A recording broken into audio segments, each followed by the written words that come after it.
Thank you very much, Mr. Chairman. Start with you, Mr. Fogel. Enjoyed our discussion yesterday. As I explained, I've long done work in the area with foreign commercial service and really believe that it's a opportunity for, especially for small businesses that may not have full-time trade experts, to access markets. And I have numerous examples from my own state that we discussed. National Rural Export Center in Fargo. You wouldn't think I'd be asking about Fargo, but it's right next to Minnesota, to the point I call it Moorhead Fargo, but Senator Hoeven may disagree.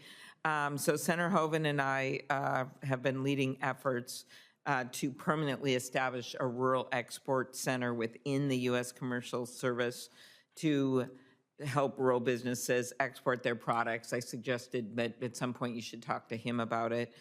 Could you talk about the importance of rural exports and the work that's done in the department, in the U.S. and Foreign Commercial Service when it comes to rural? Sure. Thank you, Senator. And like you said, it was great speaking with you yesterday.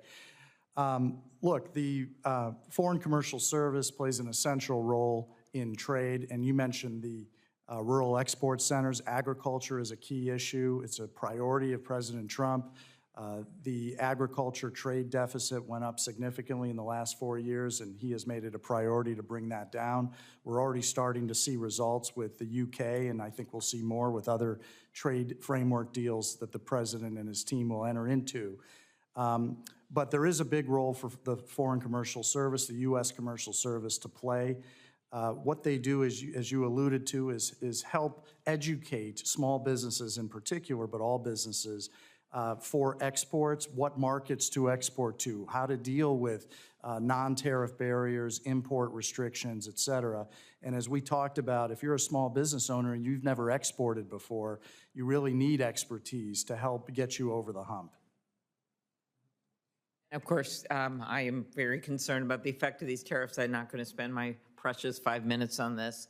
Maybe I'll ask you more later, just on farming. When soybeans especially, already the market in China was down to only 20% of the market. The rest went to Brazil from the last Trump administration, and now they're concerned they're going to lose it all over.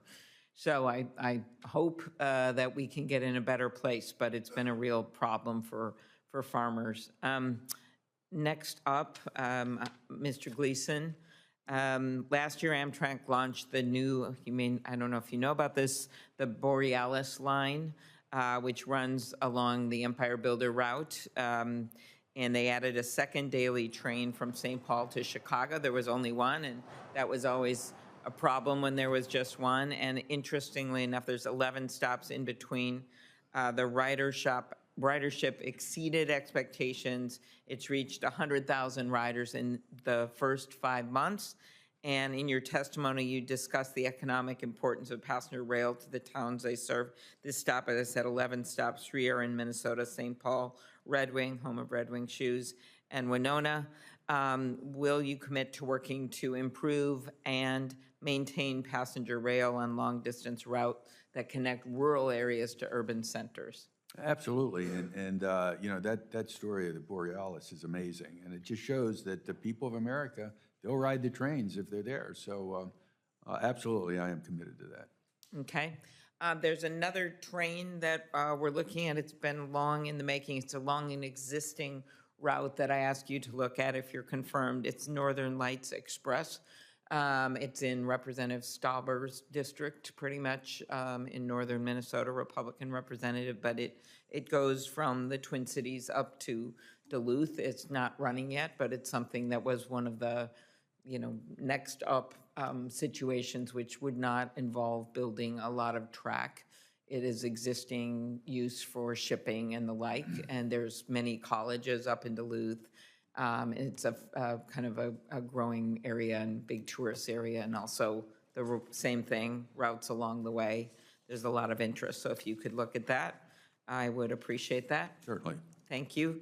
And then last up, Mr. Fink, blocked rail crossings, always been one of my priorities just because we have so much shipping going on in Minnesota. We're the 4th biggest ag exporter in the country. We've got tons of other manufacturing things we're making. We go to ports the Port of Duluth a lot, and then we go down the river, down the Mississippi River.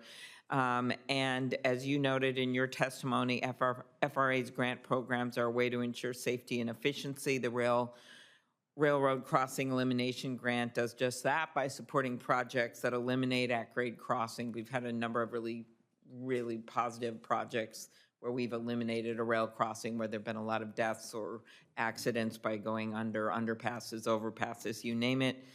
Do you commit to addressing blocked railways and ensuring funds appropriated to the RCE are spent as directed by Congress? Thank you very much for the question, Senator. In my previous job, the majority of the questions I would get from congressional staff was, why is your train blocking our crossing? So I understand it from the railroad side, and now I'm going to learn it from the FRA side. It's important. My interview with Secretary Duffy, that's the second question he asked me, why can't railroads not block crossings? And we explained some of the idiosyncrasies of that. That's going to be an important continued data gathering. I think the grant programs are important, and we've seen some real progress. And I think this technology is another piece of where technology will be able to help us with block crossings. You have my commitment. We're going to be working on that right away.